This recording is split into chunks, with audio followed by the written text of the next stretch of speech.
Hello, welcome to Lesson 13 of Funerary Archaeology free course. Welcome everybody, thank you all for your kindness, for your patience, and also for all your nice comments. Please keep in touch and continue to do so. So today I will focus on ancient Greece funerary practice, as the title said, because it was requested me by some of the students, so I'm gladly do so. In this lesson, I will cover more the burial aspect and the funerary rite and funeral in ancient Greece, instead of me focusing more on burial, such as the grave and the grave goods. This is a request that many of the students made, so I hope that you are glad with this lesson. So, if anyone wants to join this course is free and is meant as an introduction, is an entry-level course. It's free, it's for everyone, no matter your background or academical studies, and you can join by clicking on the info box of this video, contacting me. I am Lucia, I will be your tutor, your teacher for this course, or the people at Save Cultural Heritage on Instagram, but all the details are under this video. At the end of this course, you will be eligible to have a certificate of attendance. So, shall we begin?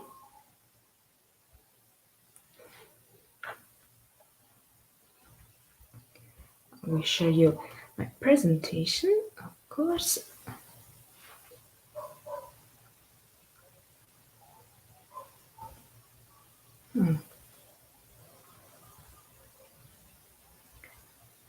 So I'm waiting for more people to come. And I thank you all again, and I suggest you all to write in the comment section on Google Classroom page of this course to have more information, to keep in touch with other students, with me, the teacher, and to have everything answered. So we will start.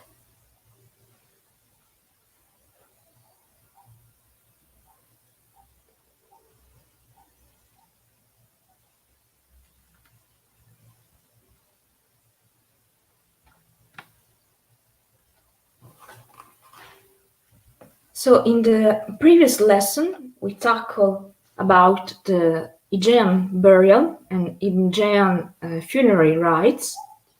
We said that the Minoan and the Mycenaean society were the ancestors of the ancient Greece society. They share many things in common, such as their mythology, or a part of their mythology, their pantheon, their gods, the way of they organized the social life in the city, and the way their society were structured.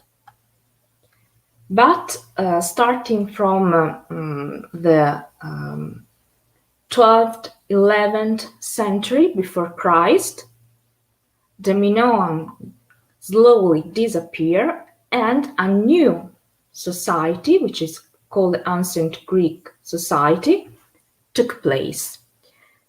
And that specific society left us with many documents, not only from the archaeological records, such as the material ones, but also writings. The best known ones are, of course, the mythological and classical books of a myth writer, so-called Homer, and are the Iliad and Odyssey. In those books, there were written the specific view of the ancient Greek society that shared towards the dead and death, and the way they treated their dead, such as, for example, during the from the 22 to 24 chapter of Iliad, there are described the funeral and the games after the funeral of Patroclus, while in the Odyssey, in the chapter 7 and 8, there are many description of the underworld, the world after life. So, what was the beliefs that the ancient Greek had towards death?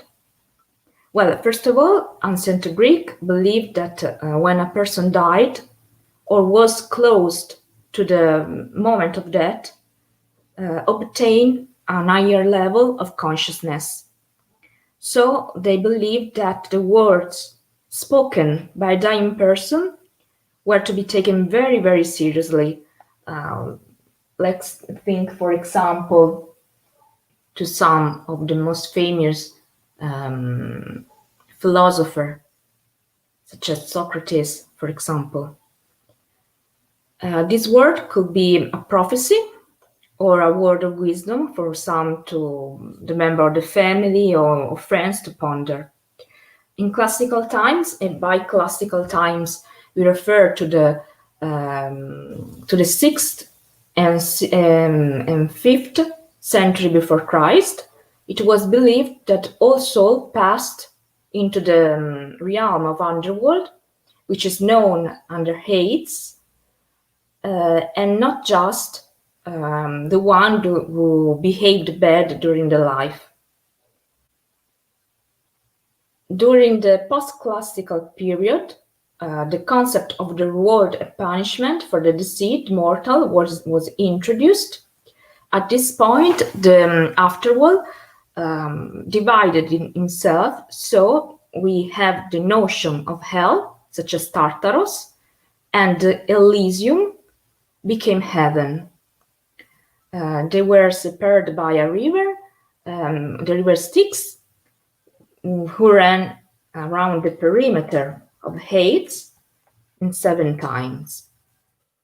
There are several different versions of myth as to the soul. The soul of the deceased arrived upon the Hades, and Homer believed that and wrote that in his poems, that the way a soul will arrive has to be with across the river Styx.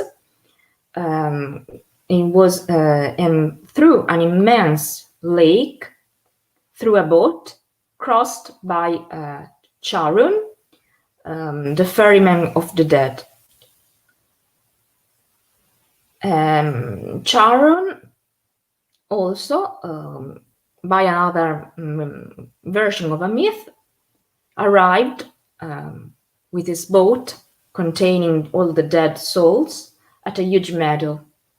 After they've been judged, they proceed to a place where their simple leaves were put before them, and so their journey to a desert which called Lethe. And so they must endure terrible heat and spend the night there, such as a form of purgatory. The next day, they are born to a new life of their choosing. So Plato believes that most people led a neutral existence, neither good or bad. And when they arrived in Hades, the deceased sailed to the Archeologian lake, And when they dwell there, they undergo purification until they are sent back to Earth, to the moment where they were born, as a new living creature. From the Odyssey, we learn that Hades is a dark subterranean place, and all humans beings we believe to be mortal. Although there was an exception, which was King Menelaus, who has been transported directly to Elysium without dying.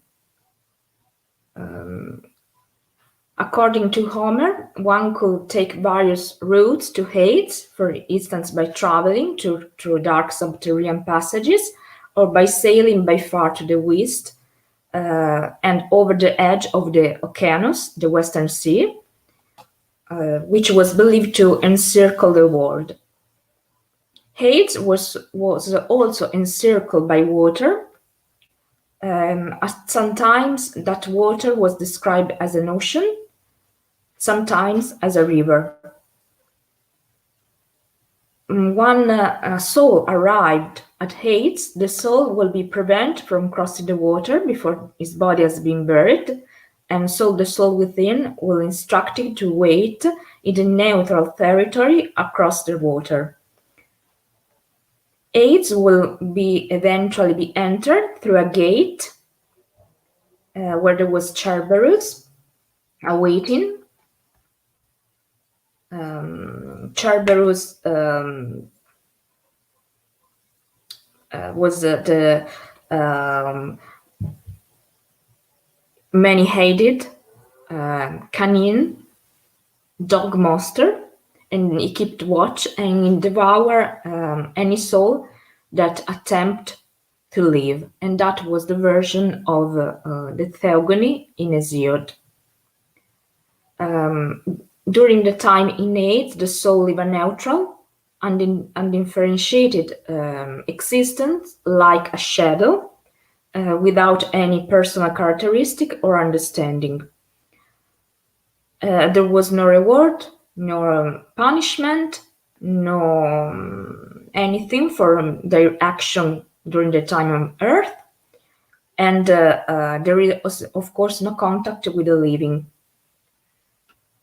During the archaic era, from the 8th to the 6th century before Christ, the concept of the afterlife underwent a change, and two new figures, which were called psychopompoi, from ancient Greek, which literally translate into the transporter of the soul, came at this time, and their specific action was to taking the soul to Hades. In the Odyssey, as I was mentioning before, Hermes, the messenger of the god, as you can see here in that in that depiction on the vase, received the soul, the laying soul, from Thanatos, which is the agent, so-called agent of death, and a soul now, Hermes accompanied the Thanatos and the soul to the underworld in a new route, established route, and the soul now may enter Hades even before its body hasn't been buried, but it's only completely integrated after the burial. Hermes is the only god who may descend to the underworld. Charon appears into the scene as a later period compared to Hermes, is not mentioned in the Odyssey, and probably many scholars believe that Charon derives from a lost epic tale of the late 17th century before Christ.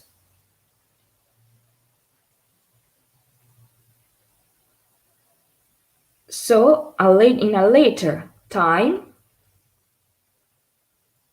during the 5th and 4th century before time, another psychopompos came to the plate, and Hermes, in that psychopompos was Hypnos, and Hermes does not merely accompany the soul to Hades, but sometimes aids them to their temporary return to the living. What happened from ancient Greek perspective at the moment of death? During the moment of death, the soul, the psyche, leaves the body via the mouth or via an open wound, as was depicted. Wound, many wounds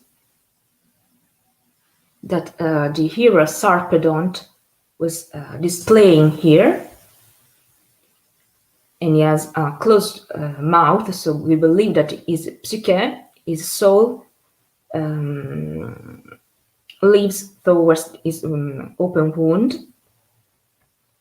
And Homer said that other elements, the thumos from the heart and the vital spirit, the aeon, in the case of young people, escape from the dead body, but they didn't play any further role.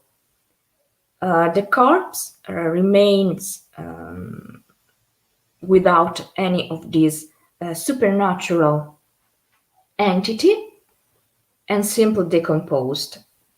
And it has no further importance, and it has not meaningful ideal, such as for the Christian society. And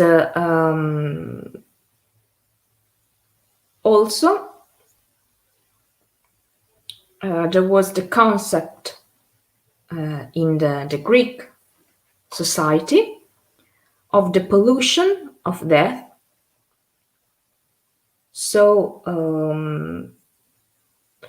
the idea of death involved a form of condemnation with those who were involved, and was common in the ancient world, was not based, that form of condemnation, specifically on consideration of hygiene, but on the view that the act was repulsive to the gods. For this cause, birth and death were not permitted on holy places, such as the temple, or in the sacred island of Delos. How this contamination affected the singular individuals is not clear, but it was believed to prevent the contact with gods until the appropriate purification had been undergone. Pollution was also believed to have applied to a period of mourning, and the correct procedure of dealing with it was in part a matter of law. Also, the houses where the affected, or the area affected by a death, was regarded as polluted. Water in the house was contaminated, and when a death occurred on the street or in a zone in a city, the whole city, as Demosthenes wrote, has to be purified. Everyone who touched a corpse or entered a house where has been a death were contaminated, and the same as all of those that touched the dead. Certain close family members, the one who were stipulated in the law, were affected. And at one time, for example, when a king of Sparta died, each household was expected to identify a man and a woman contaminated by the death. The seed stranger, slave and children caused less pollution, and a dead baby can only contaminate if it were fully formed. Heroes, the founders of communities, soldiers, everything and everyone who died on the battlefield caused little to no pollution. Graves caused little pollution, but the bones and the relics of the dead could also contaminate. Feasts for the dead, such as the antropologia, in which the deceased were traditionally believed to attend, could form a minor pollution. So the body, where the corpses were buried, and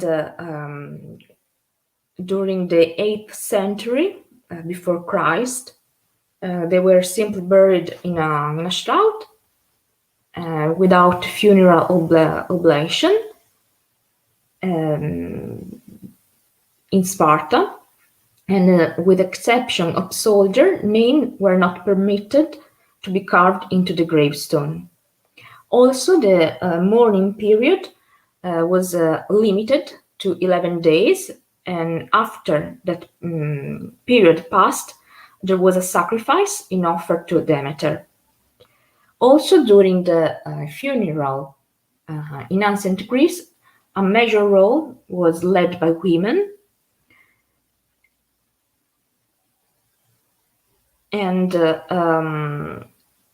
many traces of the way in which the ancient funeral in Greece was performed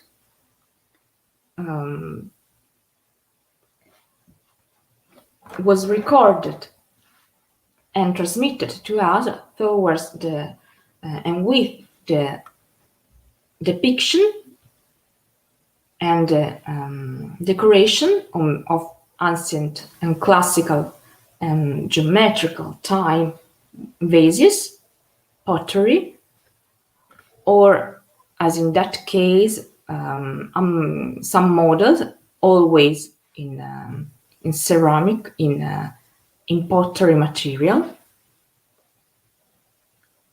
During the classical era, in the attic,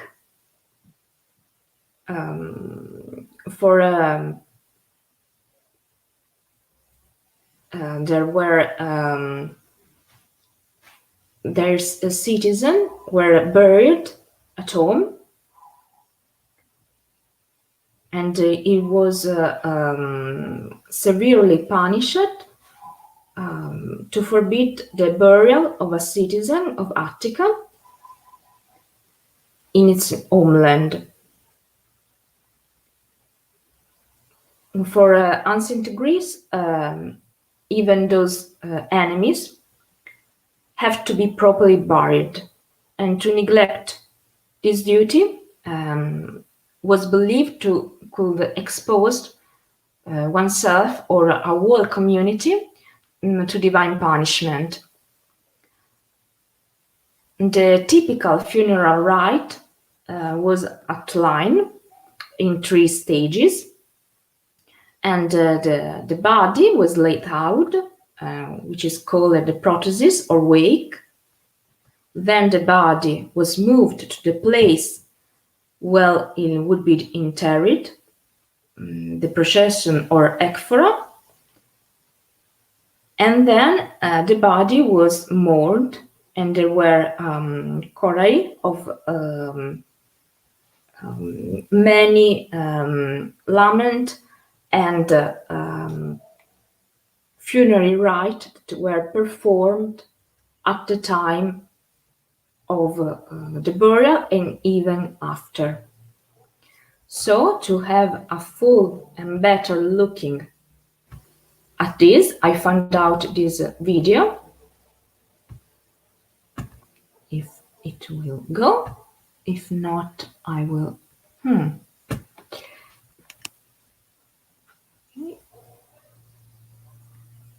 So I'm. Okay, do you still hear me and see me?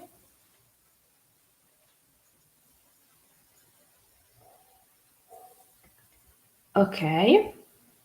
Okay, do you still hear me and see me? I'm searching the video because in the PowerPoint it doesn't work.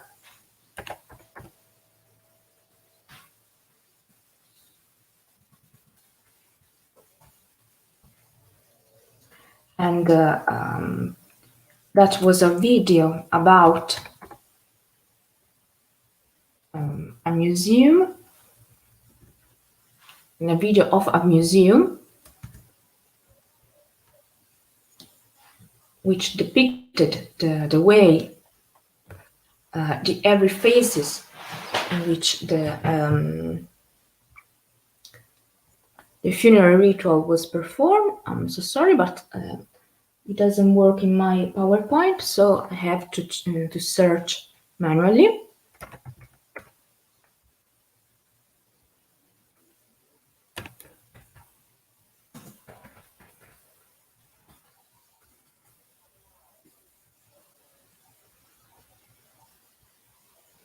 Okay.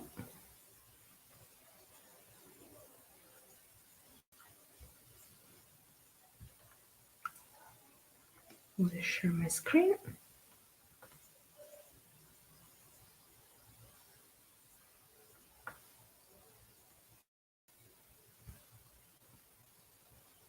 Okay.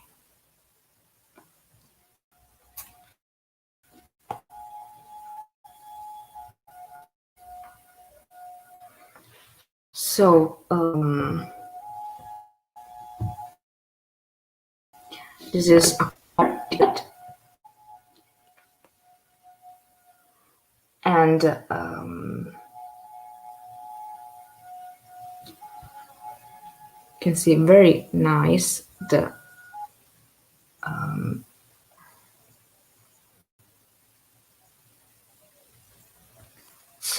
the first thing that was made when a dead body appeared to be, when a living person end its life and become the seed one, was the closing of eyes and mouth, and that was the very first preparation of the body for a burial. Then the body was washed by the women of the household. As I was mentioning before, the major role for ancient Greek funeral was made by the women. It was preferred if seawater was available. If the deceased was killed in battle, the wounds were cleaned and it was dressed. And the body was dressed in an ankle-length shroud. The shroud was white or gray, and the soldiers were dressed in military cloaks. If the person was about to be married soon or has been recently married, they had to be dressed in the wedding attire. Their hair were arranged as they has been in their life. Also, the women cut their hair as an offering for the deceased, and the women, if the deceased was a woman, were given earrings and a necklace to wear, but the jewelry was a modest. And during the ancient times, it was customary to I will remove it. Okay.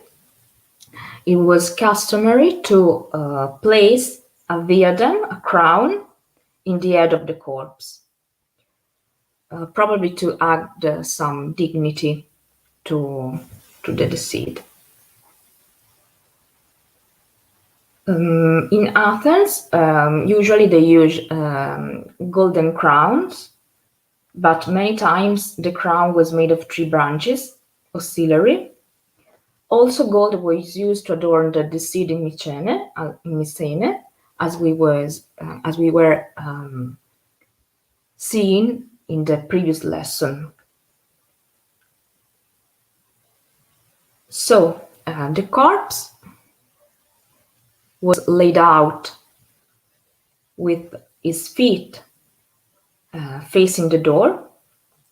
The bed was draped with a cloth, and generally that cloth has a checkered pattern.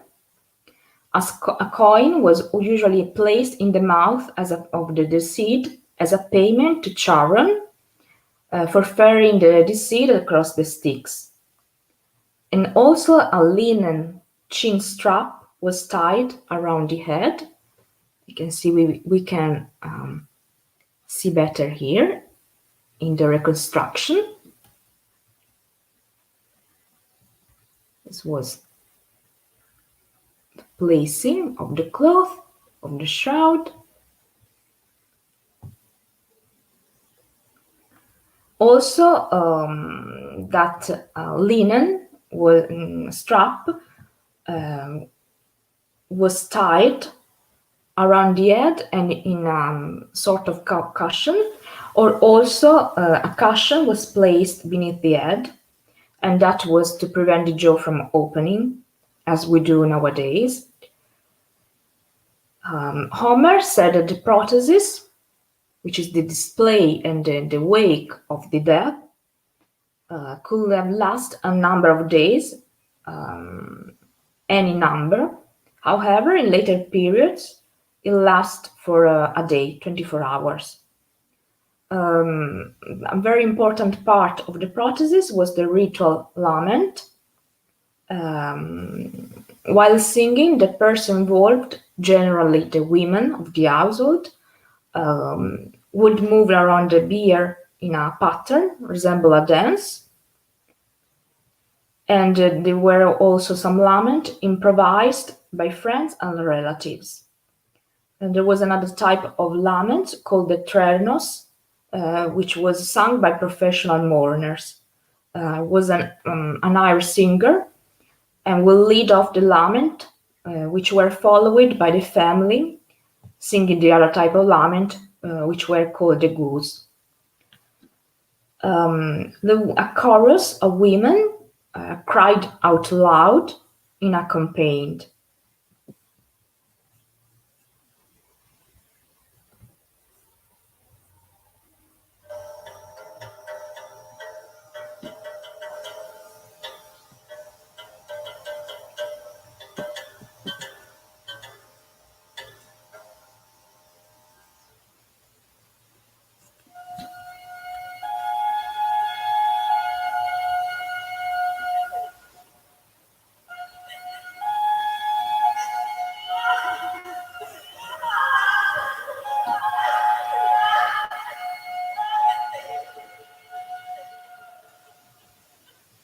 Also, the women tore their hair and tore their skin from their cheeks to attract attention. And that ceremony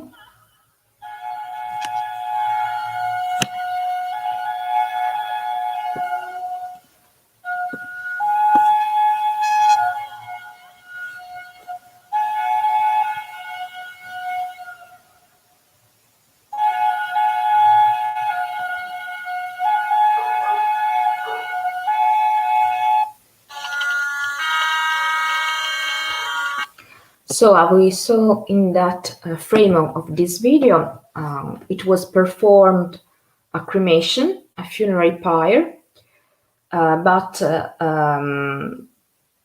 in the ancient Greece, both inhumation and cremation were practiced. And when a corpse was cremated, wine was also used to extinguish the funerary pyre.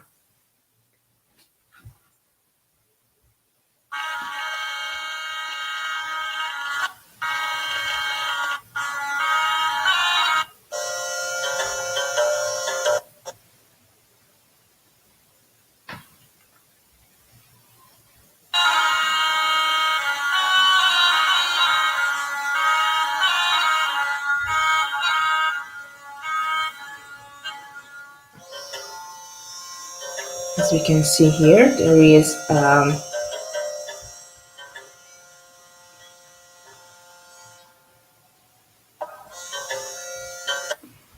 you can see here a relative, probably the one who was the older, or the one who held the much power and the much importance into a family,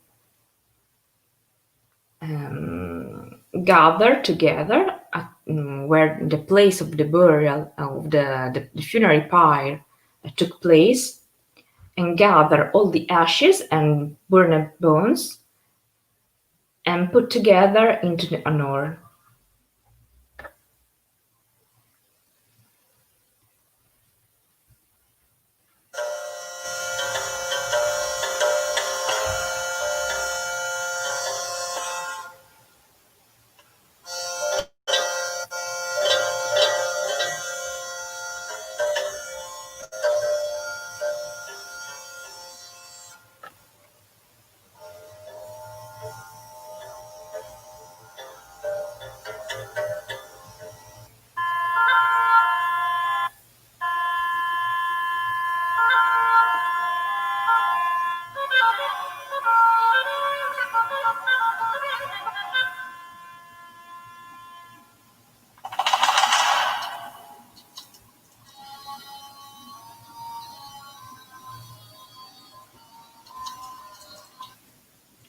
So offerings of food and ointments were made to the dead before the vase, which contained the buried, cremated human remains, was buried. The urn, and also there were offerings that were deposited in the grave, in the pit of the grave, or right next to it.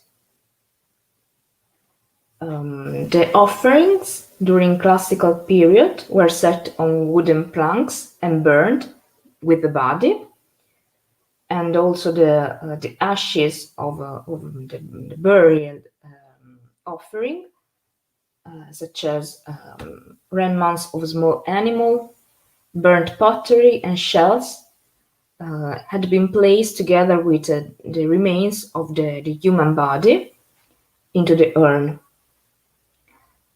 When upon the conclusion of the burial ceremony, the women were the first to go, to leave, because they have to prepare a banquet at their home to honor the deceased. The men remained there. You can see here the leaving of the women.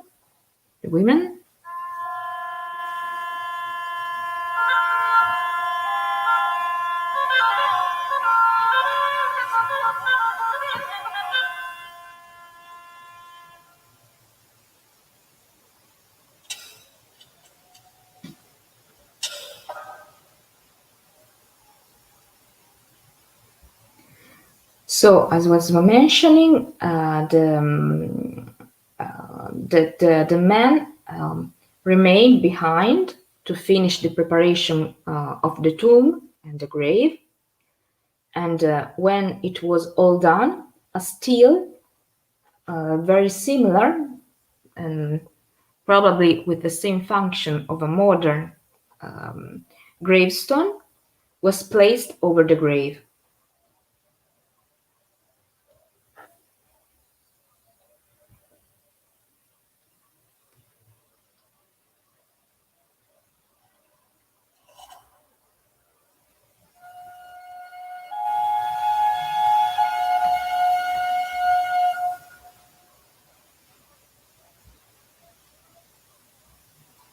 Oh, sorry.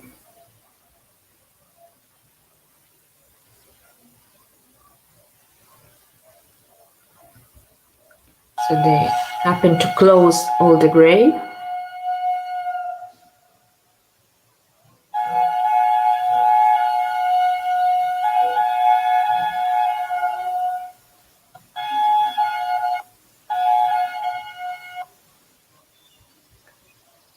So the family member and the friends of the deceased have to visit the grave after the funeral rite, and new rites were performed at the gravesite on the 3rd, 9th, and 30th days after the death. And there were also performed monthly and annually visit on holidays, and on a typical visit, the stele was adorned with ribbons, colorful ribbons, floral wreaths, and it was also anointed with oils. Lekythos vases filled with oil were the one most popular gift brought on a visit to the cemetery. As you can see here. And that was usually made by the female and the women of the family.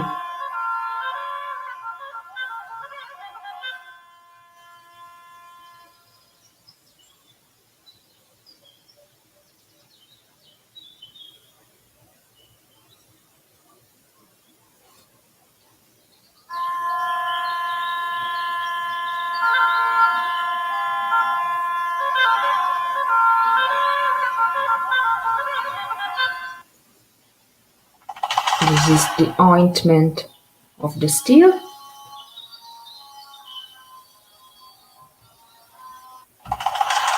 And that the colorful ribbon was placed around it.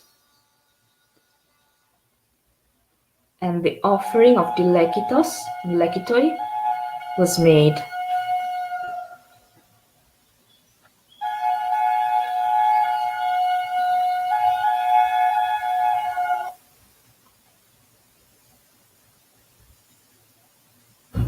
So, I hope you find it interesting. It was pretty much well done. Of course, it was better done than many others since it happened to be a museum exhibit. And continuing our talk, we are almost at the end of it.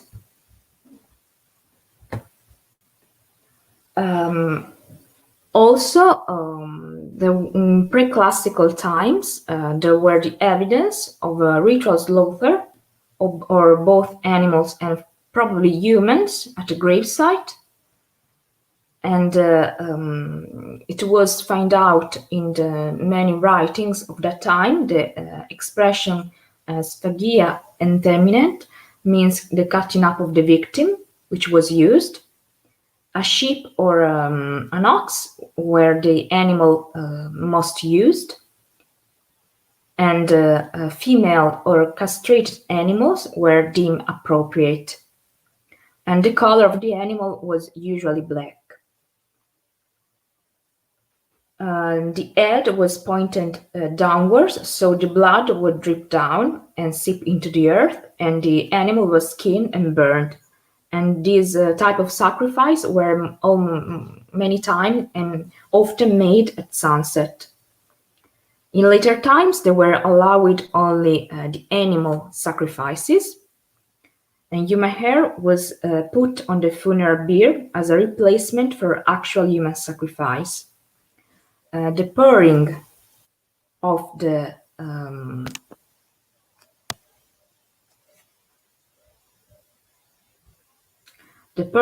drink and offering was known under the name of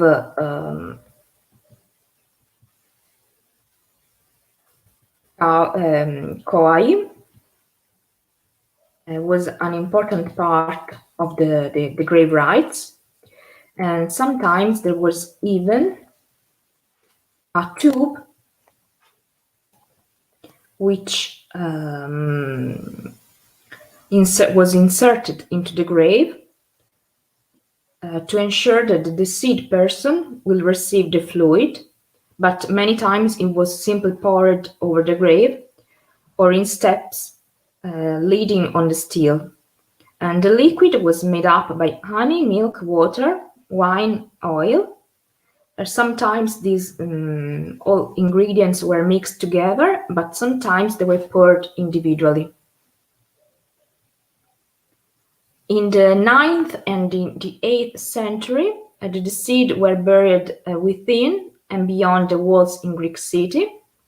And after this period, graves were generally placed outside the city walls. And by the 6th century before Christ, this happened to all the Athenian graves. And in cities such as Sparta, however, burial still took place within the city walls, even during the classical period. In the Homeric area, the cremation was more common than burial, and the cremation was performed elsewhere, which is, as I was mentioning in one of my previous lecture, this is the secondary cremation.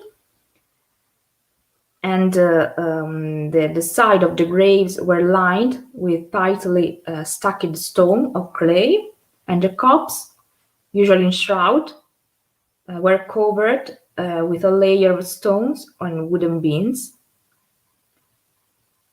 And the corpses of children were usually placed in large clay pots, which is called the enkiterismos. And this happened also in very previous time during the prehistoric society, as we saw in the previous lesson regarding the Aegean society. And there were also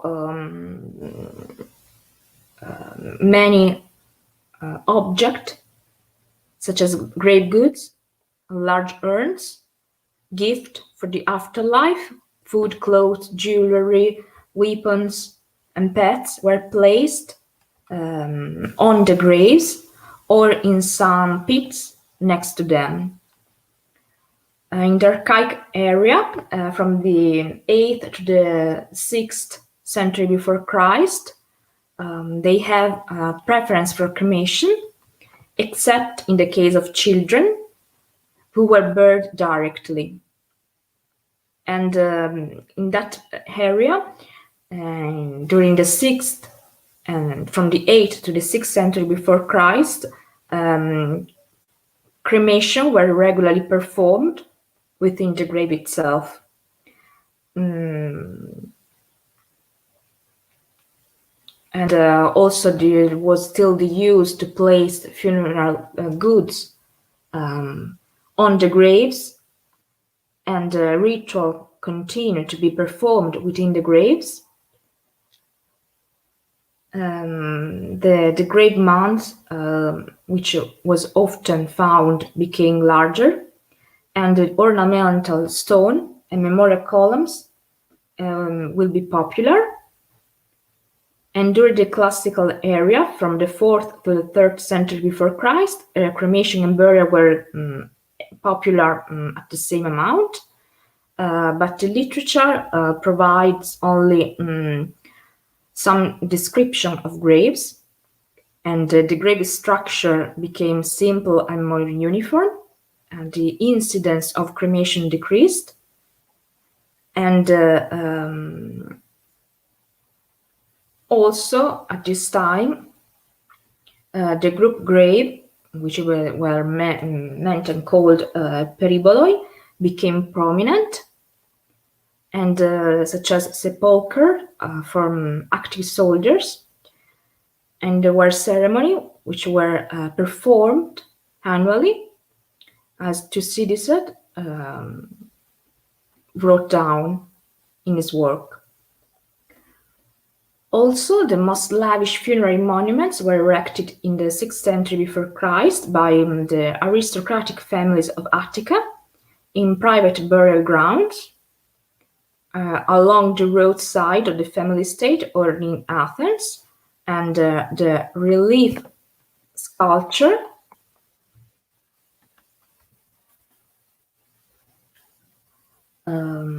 called stelae and statues marked each one of this grave. Usually the stelae with a relief decoration depicted the scene from normal life, common life, such as the meeting and the farewell with the deceased, an episode of the life of the deceased, such as the one who characterized the work of the deceased, but also statues such as the very famous one, Kuros and Kore, Kuroi and Koroi in plural, were placed on the gravesite. The most famous of one was the Konamikos in Athens, and they were painted such as the stelae, but you can see here some traces of coloring. They were bright painted. They have remains of blue, red, and black, green pigment. The Konamikos was the area of the northwestern edge of Athens, just outside the walls and the gates of the city, and was used for centuries. And we have found many of very famous work of art from ancient Greece there in their tomb. So this is all for today.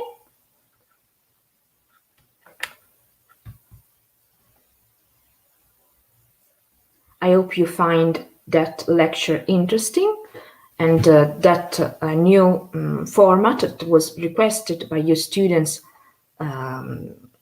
was much appreciated.